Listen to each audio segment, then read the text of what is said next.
오늘의 주요 뉴스입니다. 백원우 전 청와대 민정비서관 아래에서 특별감찰반원으로 근무했던 검찰 수사관에 대한 부검이 진행됐지만 범죄에 관련성은 없는 것으로 나타났습니다. 유서에는 윤석열 검찰총장에게 면목이 없다는 내용이 담긴 것으로 알려졌습니다. 김기현 전 울산시장 하명 수사 의혹과 관련해 청와대가 민정수석실은 법과 원칙에 따라 업무를 수행했다고 거듭 강조했습니다. 자유한국당은 백원우 별동대는 공수처 축소판이라고 비판했고 김 전 시장은 선거 무효 소송을 제기했습니다. 황교안 자유한국당 대표가 필요하다면 읍참마속하겠다며 강도 높은 쇄신과 통합 의지를 내비쳤습니다. 당직자 전원은 일괄 사퇴의 뜻을 밝히며 당 쇄신에 동참하겠다고 밝혔습니다. 2020학년도 수능 성적이 사이트 관리 허점으로 사전에 유출됐습니다. 정부는 성적은 예정대로 모레 공개하고 재발 방지 대책을 따로 마련하겠다고 밝혔습니다. 고양시와 파주시 등 경기도 서북부의 양대 버스 회사가 모두 오는 16일을 전후에 파업에 돌입할 것으로 MBN 취재 결과 확인됐습니다. 경기 서북부 전체 버스의 70%, 서울행 버스는 100%가 운행이 중단되는 겁니다. 인천 지하철 역사 중 민간에 위탁한 역의 대표가 모두 교통공사 출신 퇴직자입니다. 정규직이었던 역모는 모두 비정규직으로 전환되고 임금마저 줄었지만 정작 대표들은 고액 연봉을 받고 있는 것으로 알려졌습니다.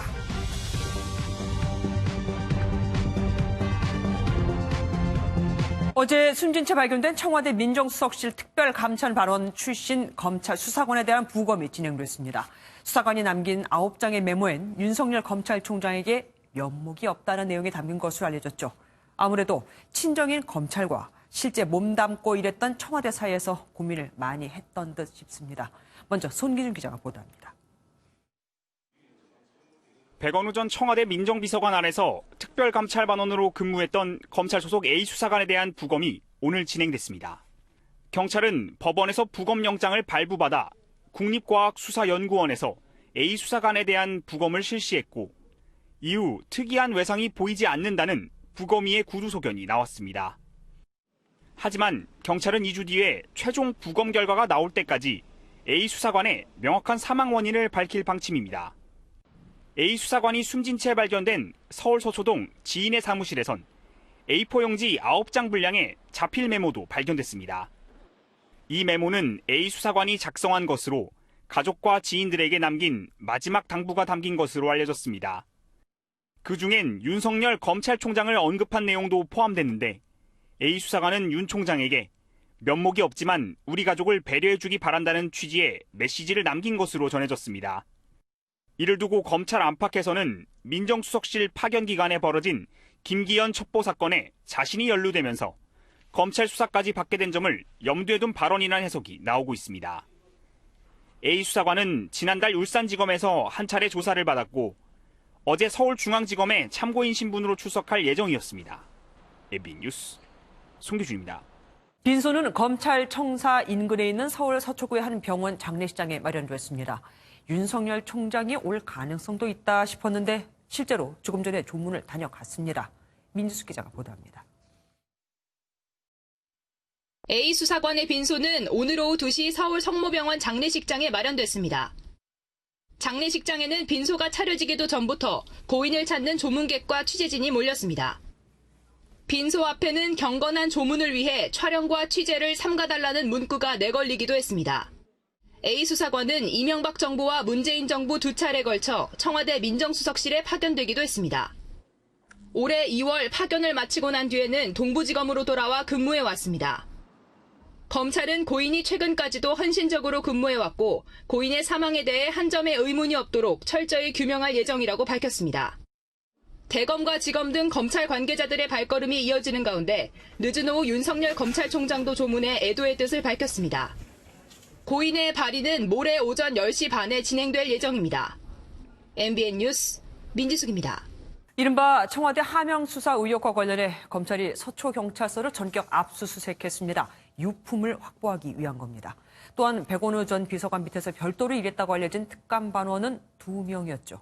검찰은 남은 특감반원도 곧 소환할 것으로 보입니다. 조경진 기자입니다. 검찰이 A 수사관의 빈소가 꾸려지자마자 서울 서초경찰서를 전격 압수수색했습니다. 오후 3시 20분부터 5시까지 서초서 형사팀 사무실을 찾아 검찰은 A 수사관의 휴대전화와 유서 메모 등 유류품을 확보했습니다.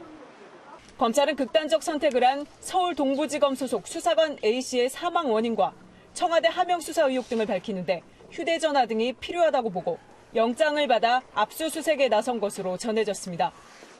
이에 대해 경찰 관계자는 대단히 이례적인 압수수색이라며 불순한 의도가 있는 것 아니냐며 검찰의 압수수색에 강하게 반발했습니다. 검찰은 또 송철호 울산시장과 황운하 대전경찰청장이 가졌던 회동의 성격도 들여다보고 있는 것으로 전해집니다. 검찰은 최근 송 시장의 선거운동을 도왔던 측근 유모 씨가 울산 지역 정치권 인사와 나눈 전화통화 녹음 파일을 확보해 분석 중인 것으로 알려졌습니다.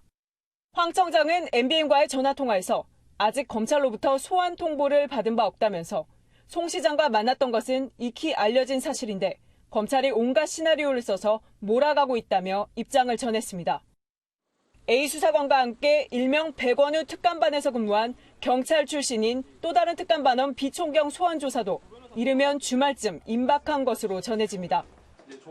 당초 비총경은 A 수사관에 대한 조사 이후 소환할 예정이었지만 수사에 차질이 빚어지면서 일정이 앞당겨진 것으로 풀이됩니다. MBN 뉴스 조경진입니다.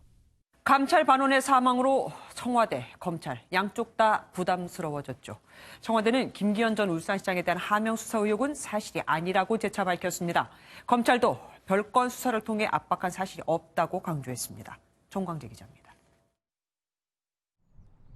청와대가 지난해 민정수석실의 김기현 전 울산시장 하명 수사 의혹을 또 한 번 부인했습니다.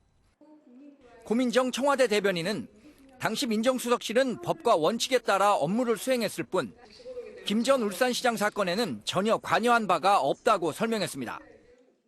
또 당시 2명의 특별 감찰반원이 직제에 없는 일을 했다거나 비서관에 별동대였다라는 내용의 보도는 억측이라고 선을 그었습니다. 고 대변인은 그러면서 숨진 특감반원이 극단적 선택을 할 수밖에 없었던 이유가 밝혀져야 한다며 경찰에서 파견된 다른 행정관 역시 울산 방문은 고래고기 수사 목적이었다는 경위를 설명해왔다고 덧붙였습니다. 여권에선 숨진 특감반원에 대한 검찰 수사의 부당함을 지적하는 목소리가 나오는 등 검찰에 대한 반발 움직임도 감지되고 있습니다. 한 여권 관계자는 검찰의 별건 수사로 압박을 받는 등 강압 수사 의혹이 있었던 것으로 알고 있다고 밝혔습니다. 반면 검찰은 별건 수사로 해당 특감반원을 압박한 사실이 없으며 적법 절차에 따라 수사를 진행해왔다고 해명했습니다. MBN 뉴스 정광재입니다. 청와대 해명에도 자유한국당은 백원우 별동대가 바로 공수처의 축소판이라고 주장했습니다. 앞으로 공수처가 생기면 이런 역할을 할 거다는 거죠. 울산시장 선거에서 떨어진 김기현 전 울산시장은 선거 무효 소송을 제기하기로 했습니다. 최영규 기자입니다. 자유한국당은 3대 친문 게이트 의혹 가운데 울산시장 선거 개입 의혹에 비판을 집중하며 총공세에 나섰습니다. 없는 죄를 뒤집어 씌워서 끌어낼지 중상모략을 꾀하던 밀실이 바로 백원우 별동대입니다. 백원우 별동대를 대놓고 하겠다. 그것이 바로 공수처입니다. 그러면서 내년 총선에도 대대적인 부정선거를 저지르고도 남을 정권이라며 여당을 향해 국정조사를 즉각 수용하라고 압박했습니다. 김기현 전 울산시장은 울산시장 선거는 공권력이 개입한 중대한 하자가 있어 무효라며 송철호 현 울산시장의 사퇴를 요구했습니다. 공작선거 게이트의 가장 큰 수혜자이고 공동 책임에서 결코 자유로울 수 없는 송철호 울산시장은 즉각 사퇴하고 국민들에게 공개 사과할 것을 촉구합니다. 김 전 시장의 선거 무효 소송 제기에 이어 당 차원에서는 공직선거법 조항에 대한 위헌 심판 청구를 낼 예정입니다. 필리버스터에 이어 백원우 별동대 의혹까지 한국당이 총공세를 펼치며 국회 파행이 해결될 기미가 보이지 않고 있습니다. MBN 뉴스 최영규입니다. 유재수 전 부산시 경제부시장 사건을 수사 중인 검찰은 청와대를 향해 사실상의 강제 수사 카드도 검토 중인 것으로 알려졌습니다. 과거 민정수석실에서 했던 유 전 부시장의 휴대전화 포렌식 자료를 달라는 겁니다. 윤지원 기자입니다. 유재수 감찰 무마 의혹과 관련해 검찰은 청와대 강제 수사까지 검토하고 있는 것으로 알려졌습니다. 유재수 전 부산시 경제부시장에 대한 감찰이 석연찮은 이유로 중단됐다는 의혹이 확산하는 만큼 당시 상황을 파악하기 위해 민정수석실 특별감찰반에 대한 자료 확보가 필요하다는 판단입니다. 청와대 민정수석실은 지난 2017년 말 유 전 부시장의 휴대전화를 디지털 포렌식했는데 이 자료 등을 임의 제출받는 형식이 될 것으로 보입니다. 야당은 포렌식 결과 유 전 부시장이 각종 인사에도 개입한 것으로 드러났다고 주장하는 상황입니다. 김경수 경남지사, 윤건영 청와대 국정상황실장, 천경덕 청와대 총무인사팀 선임행정관이 텔레그램을 통해서 수시로 금융위 인사, 그 외 인사에 개입한. 만약 사실로 드러난다면 수사는 현 정권 실세들로까지 번질 가능성이 큽니다. 이런 가운데 서울 동부지검은 유 전 부시장 사건과 관련해 공개심의위원회를 개최했습니다. 새로운 공보준칙인 형사사건 공개 금지 등에 관한 규정이 시행된 후 첫 개최인데 검찰은 구체적인 심의 결과는 운영 지침에 따라 공개할 수 없다고 밝혔습니다. MBN 뉴스 윤지원입니다. 3주 만에 수석 보좌관 회의를 주재한 문 대통령이 아이들까지 협상 카드로 내세우는 정쟁은 이제 제발 그만둬달라고 밝혔습니다. 하지만 관심이 쏠렸던 청와대 하명 수사 의혹과 관련해선 아무런 말도 하지 않았습니다. 최중락 기자가 보도합니다. 문재인 대통령은 수석 보좌관회의에서 현 국회 상황은 마비 사태라며 강도 높게 비판했습니다. 민생보다 정쟁을 앞세우고 국민보다 당리 당략을 우선시하는 잘못된 정치로 정상적인 정치까지 도태시켰다고 밝혔습니다. 국회 선진화를 위한 법이 오히려 후진적인 발목 잡기 정치에 악용되는 현실을 국민과 함께 우려하지 않을 수 없습니다. 특히 쟁점 없는 법안들조차 정쟁과 연계해 흥정거리로 전락시키는 정치 문화는 제발 그만둬야 한다고 강조했습니다. 안타까운 사고로 아이들을 떠나보낸 것도 원통한데 우리 아이들을 협상 카드로 사용하지 말라는 절규까지 하게 만들어서는 안 됩니다.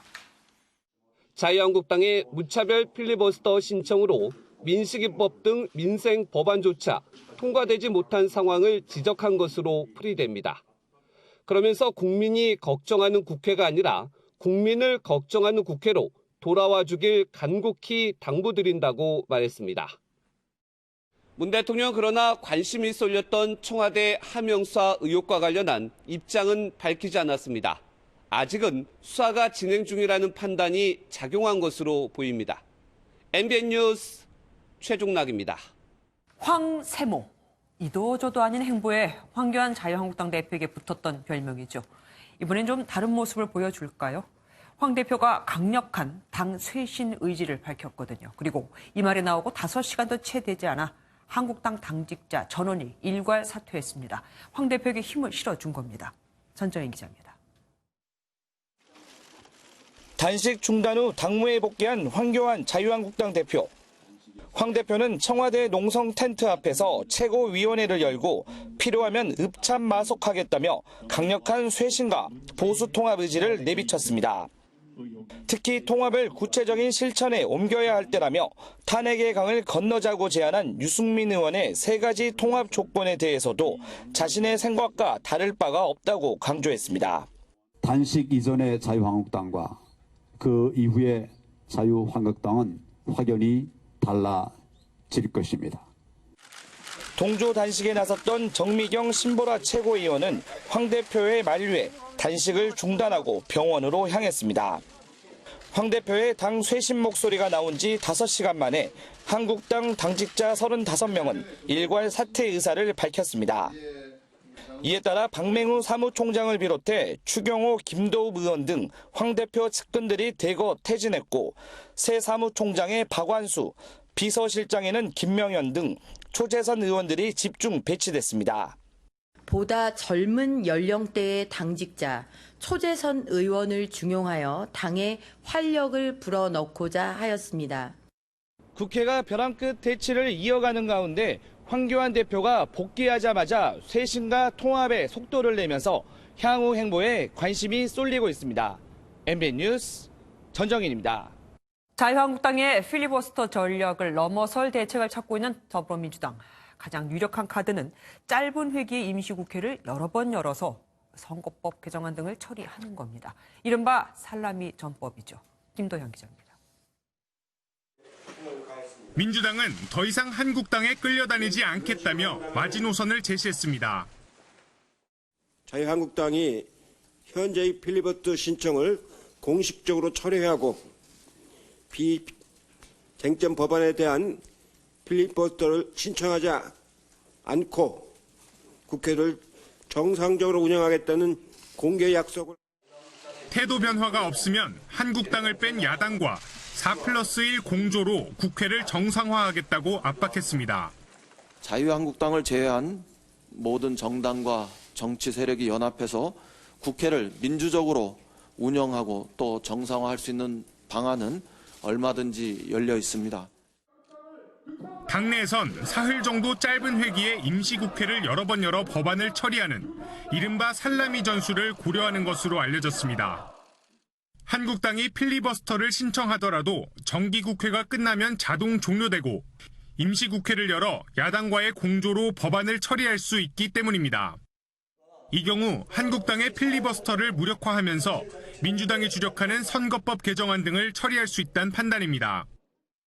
이를 위해 한국당이 반발하는 패스트트랙에 오른 법안들을 우선 처리할 수 있도록 본회의 안건 순서를 변경하는 방안도 고려하고 있습니다.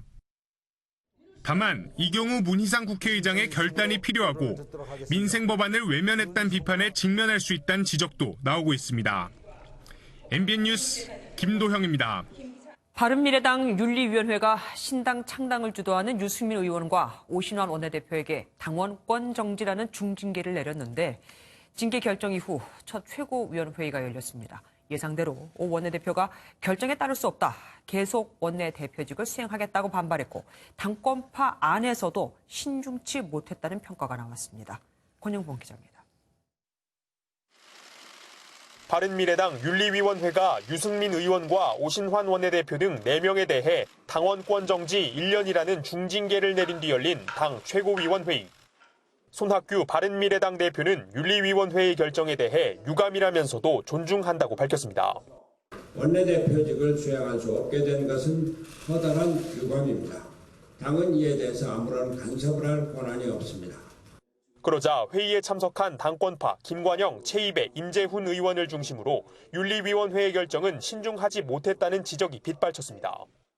아무리 당의 독립기구라지만 그 결정에 대해서 심히 강력한 유감을 표명하지 않을 수 없습니다. 징계를 받은 오 원내대표도 윤리위원회를 동원한 막장 정치라고 비난하며 손 대표의 정계 은퇴를 촉구했습니다. 당의 명예를 실추시키고 있는 손학규 대표 분파적 해당 행위에 맞서서 끝까지 원내대표직을 수행하겠다는 점을 분명히 말씀드립니다. 당권파 내부에서도 의견이 엇갈린 가운데 이번 주말 신당 창당을 위한 발기인 대회를 앞두고 바른미래당 분당 수순이 초읽기에 들어간 모양새입니다. MBN 뉴스 권용보입니다. 이렇게 여야가 국회 마비에 대한 책임을 서로에게 떠넘기는 사이 내년도 예산안 처리도 법정 시한을 넘기게 됐습니다. 벌써 5년째 지각 처리하는 겁니다. 이동화 기자입니다. 513조 5천억이 달하는 내년도 예산 처리가 올해도 법정 시한을 넘겼습니다. 매년 12월 2일이 시한이지만 2014년 시행 첫 해를 제외하고는 모두 지각 처리됐습니다. 이번에도 패스트트랙 쟁점 법안을 둘러싼 충돌로 덩달아 발목이 잡혔는데 여야 모두 상대 탓으로 돌리기 바쁩니다.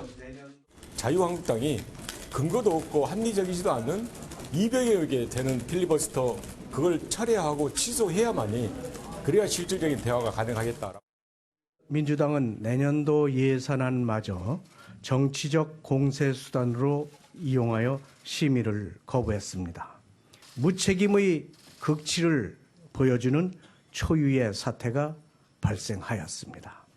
협상은 없고 정쟁만 판을 치는 국회 모습에 시민들의 실망도 이만저만이 아닙니다. 근데 말 바꾸는 거 너무 예전부터 많아가지고 지금 많이 무뎌진 상태예요. 항상 뭐 한다고 그러고 제대로 지킨 적이 거의 없는 것 같아요. 국회의원들도 그런 페널티가 있어야 되지 않을까라는 생각이 듭니다. 일정에 쫓겨 처리에만 급급하다 보니 현미경 심사는 고사하고 지역구 퍼주기 예산과 깜깜이 예산에 대한 우려만 반복되고 있습니다. MBN 뉴스 이동화입니다. 수능 성적 발표를 이틀 앞두고 300여 명의 수험생들이 사전에 올해 수능 점수를 확인하는 어이없는 일이 벌어졌죠. 교육부는 점수 유출은 인정하면서도 성적 발표는 모레 예정대로 진행한다고 밝혔습니다. 정수정 기자입니다. 어젯밤 수험생들이 자주 접속하는 온라인 커뮤니티에 올라온 글입니다. 한 수험생이 올린 글, 성적을 미리 확인하는 방법이 적혀 있습니다. 본인 인증 후 간단한 접속 과정을 거쳐 성적 확인 연도를 2020으로 수정하면 자신의 성적을 확인할 수 있다는 내용입니다. 어젯밤 9시 56분부터 오늘 새벽 1시 32분까지 성적을 확인한 수험생은 312명. 수능 성적 발표 이틀 전이지만 인터넷에서는 성적 확인 인증 게시물이 잇따라 올라왔습니다. 교육부도 성적 유출 실수를 인정했습니다. 졸업생들에 한해서 본인 점수가 확인된 부분이 있고 사전 모의 테스트 기간에 사이트가 연결된 것으로 보인다는 설명입니다. 한국교육과정평가원은 새벽 1시 33분 사이트를 차단했습니다. 수능 점수와 등급이 노출됐는데 본인의 성적만 확인할 수 있고 다른 사람의 성적이나 정보는 볼 수 없는 구조라고 덧붙였습니다. 유출된 점수가 맞는지 여부는 확인해주지 않았습니다. 수험생들 사이에서는 성적을 미리 확인하게 되면 형평성에 문제가 생기는 것 아니냐는 목소리가 나오고 있습니다. 평가원은 고교 학사 일정을 고려해 올해 수능 점수는 예정대로 모레 발표한다는 계획입니다. MBN 뉴스 정수정입니다. 5살 여자아이가 어린이집에서 같은 반 친구에게 성폭력 피해를 받았다는 의혹이 일파만파 확산되고 있죠.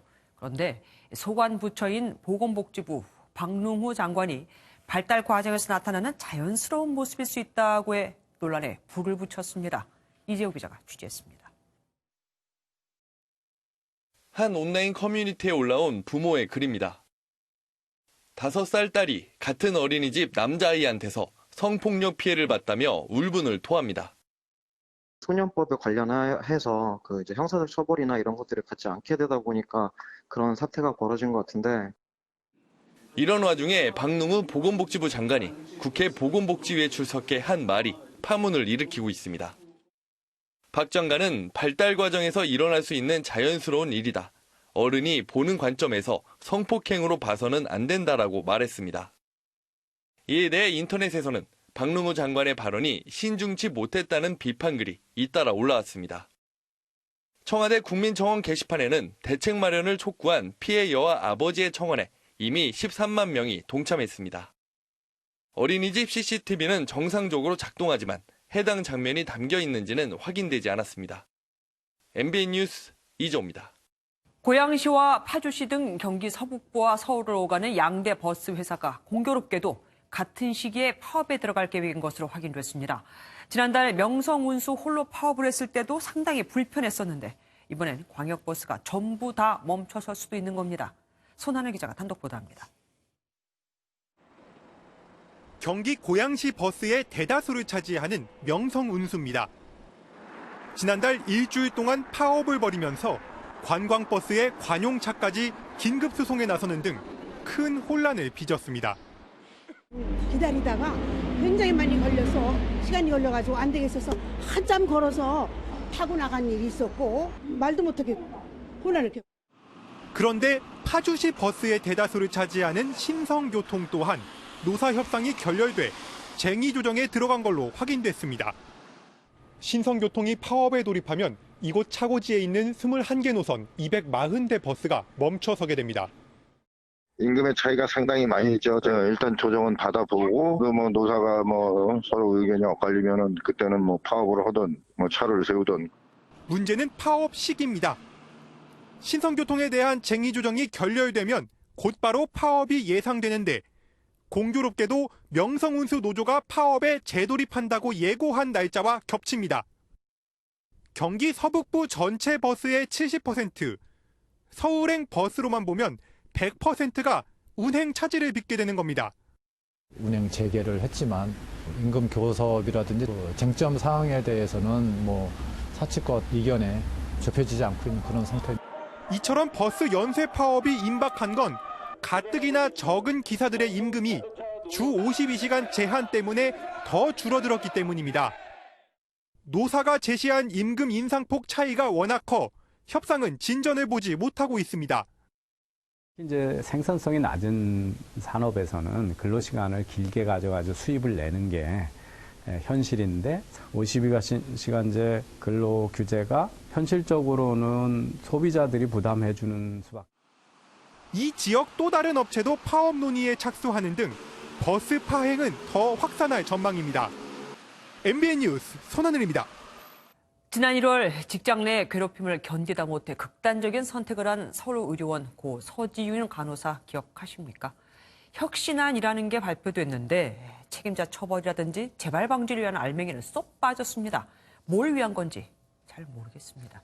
이현재 기자입니다. 지난 1월 5일 고 서지윤 간호사는 병원 직원에게 조문도 받지 말라는 유서를 남기고 극단적인 선택을 했습니다. 서 간호사는 태움으로 불리는 의료계 직장 내 괴롭힘에 시달렸습니다. 서 간호사가 세상을 떠난 지 약 11개월 만에 서울의료원은 김민기 원장의 사임과 혁신 대책을 발표했습니다.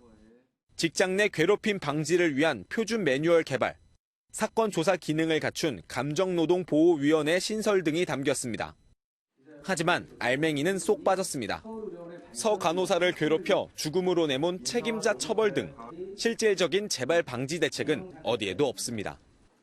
현재 그 감사위원회에서 조사가 진행 중에 있습니다. 그래서 이 부분이 이제 마무리가 되면 진상대책위 측은 반발했습니다. 서울의료원의 문제는 가장 핵심적인 것이 인적쇄신입니다. 오늘 나온 얘기에서는 인적쇄신에 대한 구체적인 내용이 없고 시민단체도 사건 당시 간호 책임자의 전보 조치 등을 요구하며 비판의 목소리를 높였습니다. MBN 뉴스 이현재입니다. 지하철은 적자를 감수해야 하니까 당연히 공기업이 운영을 합니다. 그런데 지하철역 운영을 민간인이 하는 곳이 있습니다. 알고 보니 운영자는 전부 공기업 퇴직 간부. 연봉을 줄이려고 그런 거라는데 이상합니다. 다른 역보다 연봉이 훨씬 더 높거든요. 노승환 기자가 취재했습니다. 인천교통공사가 민간에 운영을 맡긴 지하철역입니다. 인천 1호선 29개 역 중 13개를 위탁업체가 운영하는데 확인해보니 업체 대표가 전부 공사 퇴직자였습니다. 공사가 직접 운영할 때는 역장 1명이 이런 지하철역 4곳을 관리합니다. 하지만 하는 일은 똑같은데 민간업체 대표는 한 역당 1명씩 있습니다. 인건비가 4배 더 드는 셈입니다.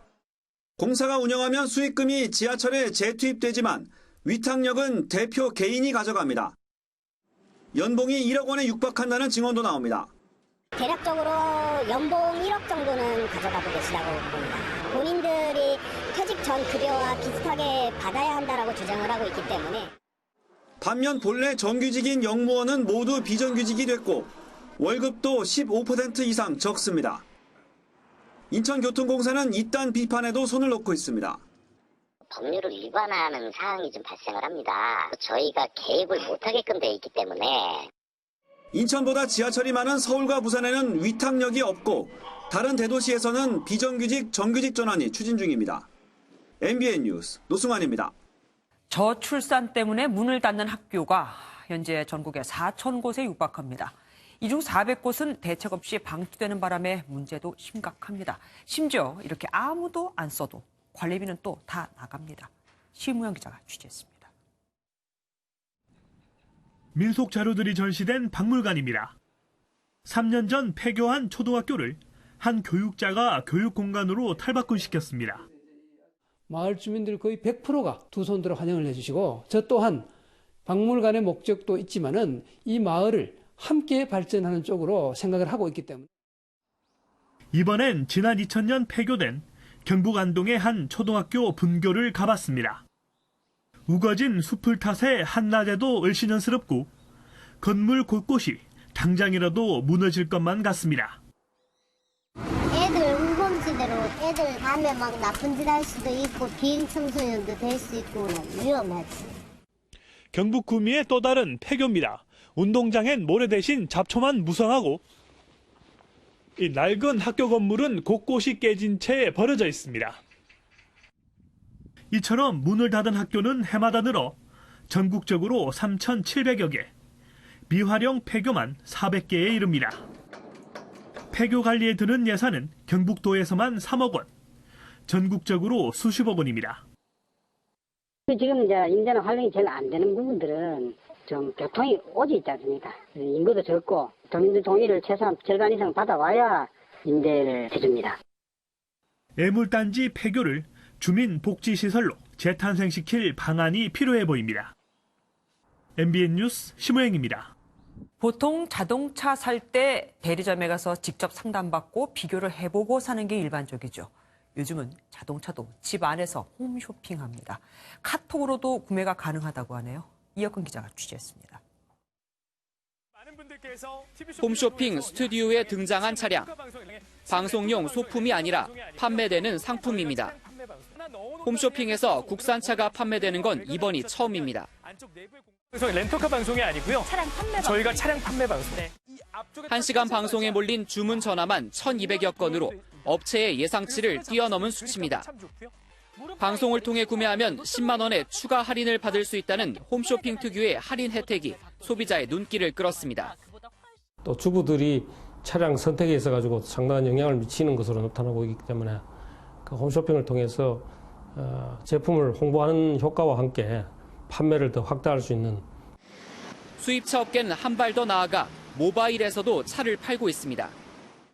지난해 8월 모바일 메신저에서 진행된 3천만 원대 수입차 사전 예약에서 1,000대가 3분 만에 매진되는가 하면 최근엔 4천만 원대 SUV 차량도 2,500대의 사전 예약이 몰리기도 했습니다. 정보가 많고 취향이 확고한 젊은 층을 중심으로 홈쇼핑과 온라인 판매가 성과를 보이면서 최근 부진을 겪고 있는 자동차 업계엔 새로운 돌파구가 될 전망입니다. MBN 뉴스 이혁근입니다. 미국산 쇠고기 수입량이 점차 늘면서 2008년 광우병 사태 이후 처음으로 국내 전체 쇠고기 수입량의 절반을 넘어섰습니다. 같은 등급 한우에 비해 최대 4분의 1, 호주산보다도 절반이나 저렴한 가격 덕분입니다. 김문영 기자가 취재했습니다. 서울의 한 대형 유통 매장. 별도로 공간을 마련해 미국산 스테이크를 팔고 있습니다. 저렴한 가격으로 찾는 소비자들이 늘고 있기 때문입니다. 저희는 주로 미국산 애용하고 있는데요. 우선 호주산에 비해서 가격도 훨씬 저렴하고 맛도 뒤지지 않고 그리고 스테이크용 등심의 경우 100g당 1등급 한우는 10,000원에서 13,000원이지만 같은 최상급의 미국산 소고기는 3,500원이고 호주산은 5,300원입니다. 같은 등급 한우에 비해 4분의 1, 호주산보다는 절반 가격에 팔리고 있는 겁니다. 이렇다 보니 판매량도 급격히 늘고 있습니다. 올 들어 10월까지 미국산 쇠고기 수입량은 지난해보다 8% 증가하며 광우병 사태 이후 처음으로 전체 쇠고기 수입량 중 50%를 넘어섰습니다. 이대로라면 역대 최고치였던 2003년보다 더 많은 양이 수입될 전망입니다. 한미 FTA 타결로 미국산 쇠고기 가격이 저렴해진 데다 광우병 쇠고기 우려도 사그라졌기 때문인 것으로 분석됩니다. 고객님들의 인식 자체도 미국산도 더 괜찮구나 이런 식으로 해서 지금 현재 좀 매출이 좀 많이 올라간 상황입니다. 작년 매출에 한 2-3배 정도는 올랐다고 생각하시면 될 것 같아요. 한우도 마블링 체계를 전면 개편하는 등 적극 대응에 나서면서 저렴한 가격으로 중무장한 미국산 쇠고기의 기세를 막을 수 있을지 주목됩니다. MBN 뉴스 김무영입니다.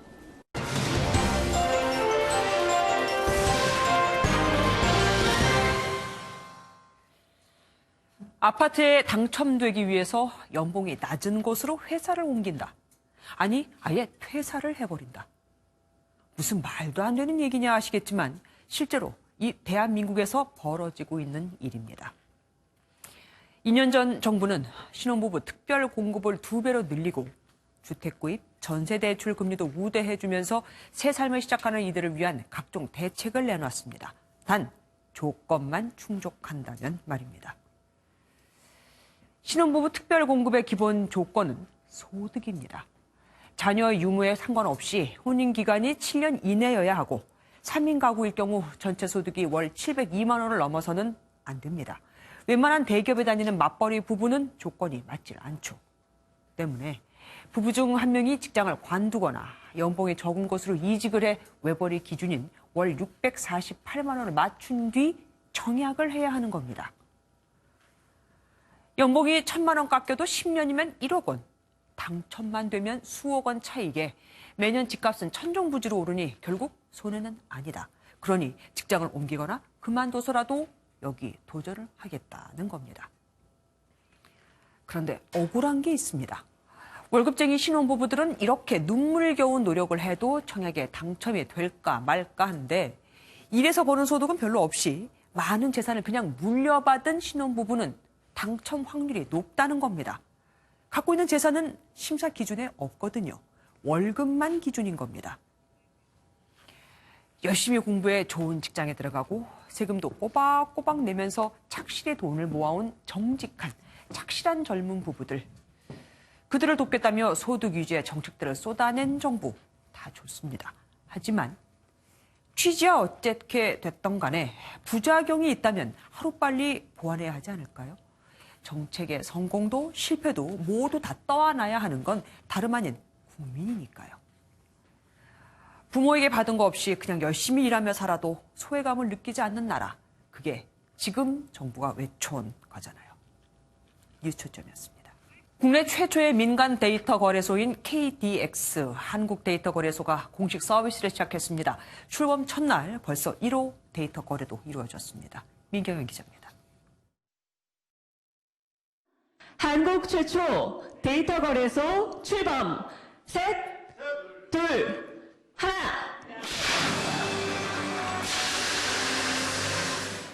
국내 최초의 민간 데이터 거래소 KDX 한국데이터거래소가 공식 출범했습니다. 과학기술정보통신부, 정보화진흥원 주도로 지난 7월부터 약 5개월간의 준비 기간을 거친 결과입니다. 플랫폼 구축에는 주관사인 MBN 등 17개 기업이 참여했고 현재 KDX에는 이들이 생산한 데이터 약 900종, 26억 원 규모가 탑재돼 있습니다. KDX는 단순한 데이터 거래가 아닌 대한민국 데이터 AI 생태계 육성을 목표로 하고 있습니다. 전례를 찾기 힘든 데이터 융합, 컨설팅 서비스, 혁신 서비스 개발, 플랫폼 고도화를 진행해 나갈 것입니다. 정부도 데이터 산업 지원을 약속했습니다. 인공지능 정부가 되도록 하겠다라는 4가지 기본 구상을 발표하셨습니다. 새로운 대형 프로젝트를 개발해서 전자정부의 모습으로 공식 출범과 동시에 첫 번째 거래도 이루어졌습니다.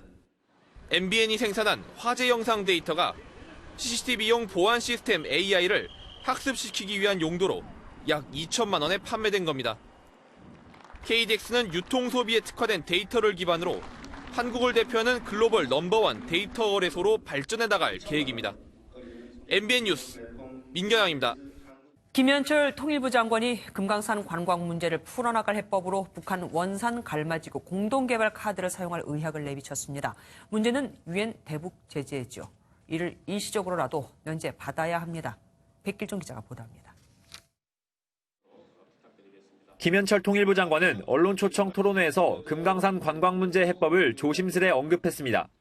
북한의 원산 갈마 관광지구를 공동 개발하는 방안을 긍정적으로 논의해 볼 수 있다는 겁니다. 동해 관광 특구를 공동으로 개발하자라는 것은 9.19 남북 정상회담의 합의문 중에 하나입니다. 지난해 9월 남북 정상은 북으로는 원산, 남으로는 강릉까지 글로벌 관광 레저 중심 지역으로 조성하자고 합의했습니다. 다만 조건이 마련되는 데 따라 시행한다는 단서가 붙었기 때문에 경색된 남북, 북미 관계 속에 실현되지 못했습니다. 김 장관의 이번 발언은 정부가 묵혀왔던 동해 관광특구 공동개발을 염두에 두고 있음을 내비친 것으로 풀이됩니다. 문제는 조건이 마련됐느냐는 겁니다. 2017년 채택된 유엔 대북제재결의 2397호의 7항에 따르면 기계, 운송수단, 금속은 북한으로 직간접적으로 공급, 판매, 이동시킬 수 없습니다. 다시 말해 우리 물자나 기술이 북한에 유입될 수 없기에 공동 개발이 한 발짝도 못 나간 겁니다. 결국 정부가 지난번 평창 동계올림픽 때처럼 유엔 대북 제재의 일시적 면제를 통한 조건 마련에 나설지 주목됩니다. MBN 뉴스 백길종입니다. 우리만큼 방위비 분담금 압박을 받는 곳이 바로 북대서양 조약기구 나토입니다. 트럼프 대통령의 줄기찬 압박에 나토가 결국 손을 들었습니다. 오늘 미국으로 향한 우리 방위비 협상팀에게 부담이 되게 생겼습니다. 신동규 기자입니다. 트럼프 대통령이 창설 70주년을 맞은 북대서양 조약기구 나토 정상회의 참석을 위해 영국 런던으로 향했습니다. 최근 나토는 예산에서 미국의 기여도를 기존 22%에서 3분의 2 수준인 16% 선으로 낮추는 데 합의한 바 있습니다. 미국의 부담을 줄이는 대신 나토 예산 부족분은 나머지 회원국이 메운다는 겁니다. 안보 무임승차론으로 분담금 인상을 압박해온 트럼프 대통령의 판정승으로 평가됩니다. 상당수 나토 회원국들은 2024년까지 GDP의 2%를 국방비로 지출하는 계획도 별도로 추진하고 있어 부담이 가중될 수밖에 없습니다. Allies are also investing billions more in new capabilities and contributing to NATO deployments around the world. 나토의 이런 움직임은 한미 방위비 분담금 협상에도 영향을 줄 걸로 보입니다. 4차 방위비 협상 참석차 오늘 미국 출장길에 오른 정은보 방위비 협상 대표는 연내 협상 타결이 어려울 수 있다는 점을 시사했습니다. 구체적으로 연말까지 완결이 될 거냐 하는 것은 협상 진행에 따라서는 조금 달라질 수도 있는 점은 저희도 유념을 하고 있습니다. 트럼프 대통령이 나토 정상회의에서 유럽과 캐나다의 방위비 증액을 재차 요구할 전망인 가운데 한국 협상단의 압박감도 커질 전망입니다. MBN 뉴스 신동규입니다.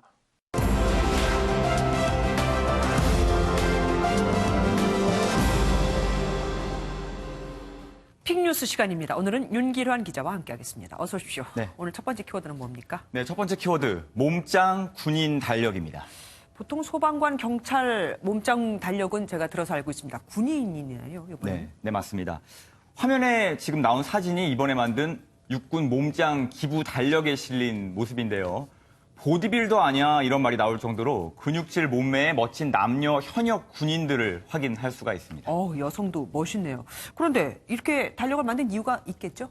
네, 단순하게 몸매를 과시하려고 달력을 만든 건 물론 아니고요. 군 복무 당시 작전이나 임무 수행 중에 사망하거나 부상당한 장병의 치료비와 유족 지원금 마련을 위해서 민간단체에서 기획했습니다. 사진에 나온 13명의 현역 군인이 기부 행사에 자발적으로 참여했는데요. 판매 수익금 전액은 사랑의 열매와 육군에서 운영하는 위국 헌신 전후사랑 기금을 통해 희생 장병에게 기부될 예정이었습니다. 예정이라고 하면은 뭐 기부를 안 하기로 했다는 겁니까? 네. 어떤 내용이냐면 지난달 20일에 이 달력의 예약 판매가 시작이 됐는데요. 하루 만에 300여 건의 주문이 들어왔고 해외에서도 사겠다 이런 문의가 쇄도할 정도로 인기가 좋았다고 합니다. 네. 그런데 판매 하루 뒤인 21일 정오쯤에 육군본부에서 갑자기 판매 금지를 요청했고 지금까지 이 달력을 살 수 없는 상황입니다. 이유가 궁금하실 텐데요. 그렇죠. 바로 복장 문제입니다. 쉽게 말해서 군인이 굳이 상반신을 노출해야만 하나 이런 지적입니다. 그런데 이렇게 몸을 잘 만들었으면 그리고 보려면 옷을 입고는 힘들잖아요. 보통 경찰이나 소방관은 몸짱 달력이 있었는데 그럼 그들은 다 옷을 입고 했습니까? 네, 앞서 이번 육군 몸짱 기부 달력에 실린 사진은 앞에서 봤으니까요. 네네. 이번에는 소방과 경찰 몸짱 달력을 보겠습니다. 네. 상반신을 탈의해서 근육질 몸매를 드러낸 모습은 같고요. 상반신을 제외한 나머지 제복이 소방이냐 경찰이냐 이런 차이밖에 없습니다. 네. 복장 문제로 판매가 중단됐다는 게 알려지면서 인터넷과 SNS 등에서 논란이 불붙었고요. 결국 군 당국은 정복을 입고 찍은 사진을 뺀 나머지 내용으로 오는 9일부터 달력 판매를 허가하겠다 이렇게 밝혔습니다. 그러면 군인이라는 이름을 달고 나가는데 단지 군복을 하의를 이렇게 입으면 안 된다. 저는 이해가 좀 안 됩니다. 다른 분들도 아마 그러실 것 같은데요. 자, 다음 키워드는 뭡니까? 네, 다음 키워드는 예비군 훈련 특혜입니다. 여기도 특혜가 있습니까?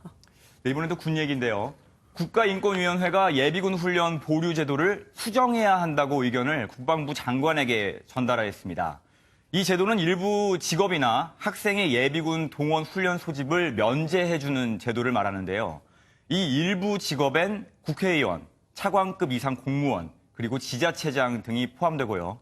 국방부 훈령에 따라서 판검사와 교사, 경찰관, 대학생 등도 면제 대상입니다. 예비군 동원이 면제면 면제가 아닌 사람들하고는 뭐 어떻게 차이가 나는 겁니까? 원래 1년에서 4년차 예비군은 2박 3일 일정으로 소속 부대에 동원 훈련을 가야 하고요. 동원 미지정, 그러니까 잠을 자면서 받는 훈련이 아니더라도 36시간 출퇴근 훈련을 받아야 합니다. 그런데 앞에서 말한 면제 대상 직종은 대학생을 빼고는 아예 이 훈련을 받지 않는 거죠. 네. 사회 지도층 특혜 등이 제기되는 이유입니다. 예. 대학생은 훈련이 모두 면제는 아니네요. 대학생의 경우에는 동원 훈련 대신에 매년 8시간의 기초 훈련을 받습니다. 그래도 대학에 안 간 사람들과 학력 차별 논란이 있는 건 사실인데요. 네. 실제로 지난 2017년엔 대학생만 기초 훈련으로 대신한다는 건 차별이다, 이런 내용으로 인권위에 진정이 접수되는 일도 있었습니다. 하지만 인권위는 특정 최종 학력을 요구한다거나 특정 교육기관 출신을 우대하는 게 아니므로 차별이 아니다, 이렇게 판단했습니다. 뭐 대학생은 아니라고 쳐도 군에서 사회 지도층에 대한 훈련 면제 제도 과연 손을 볼지 끝까지 지켜봐야겠습니다. 오늘 말씀 여기까지 듣겠습니다. 머리가 핑 도는 듯한 어지럼증, 흔히 빈혈로 생각들 많이 하시는데 중년 여성이라면 이석증을 의심해보는 게 좋습니다. 이수아 기자가 취재했습니다. 중년 여성에게 어지럼증은 흔한 증상 중 하나입니다. 붕 떠서 걷는 기분, 앉아 있거나 저기 뭐 그냥 착 가라앉는 기분. 머리가 꼭 망치로 한 대 맞아서 뛴 것 같이. 어지럼증의 원인은 다양하지만 이석증을 의심해봐야 합니다. 이석증은 평형 감각을 담당하는 전정기관에서 미세한 돌이 떼어져 나와 반고리관을 자극하는 질환입니다. 이석증 환자는 해마다 증가하는 추세입니다. 2014년 30만 명에서 지난해 37만 명으로 늘었는데 특히 여성 환자의 경우 남성보다 2.4배 더 많았습니다. 또 50세 이상 여성의 1.8%, 40대 여성 1%가 이석증 진료를 받아 특히 중장년 여성 환자가 많은 것으로 조사됐습니다. 최근에 골다공증 또 비타민 D 관련해서 이석증과 관련이 있다는 연구 보고가 있어서 여성에서 골다공증이 많은 것과 관련이 있을 것으로 생각이 됩니다. 아침에 일어날 때 또는 위를 쳐다보거나 아래로 숙일 때 핑 도는 듯한 어지럼증을 느끼면 병원을 찾는 것이 좋습니다. MBN 뉴스 이수아입니다. 홍콩 구의원 선거에서 범민주파가 유례없는 압승을 거둔 뒤 지난 주말 민주화를 외치는 주말 집회가 다시 열렸습니다. 평화 행진으로 시작했지만 결국 경찰과 시위대가 격렬하게 충돌하면서 또다시 혼란이 재현됐습니다. 김희경 기자입니다. 홍콩 시내가 다시 시위대로 가득 메워졌습니다. 심사추이 지역에서는 시위 현장에서 추락해 숨진 홍콩 과기대학생 차오추록 씨를 기리는 집회가 열려 주최 측 추산 38만 명, 경찰 추산 16,000명이 참여했습니다.